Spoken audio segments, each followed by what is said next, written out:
Calibration of all units.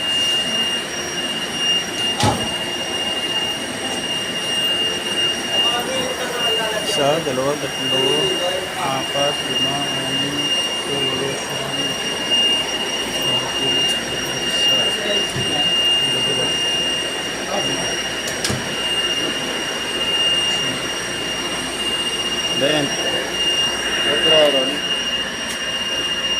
10 kilos.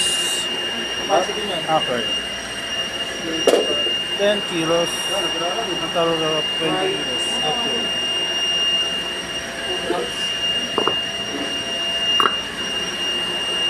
Okay.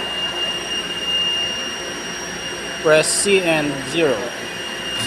Display D2. Enter. Enter. Full capacity. Enter no load. Enter.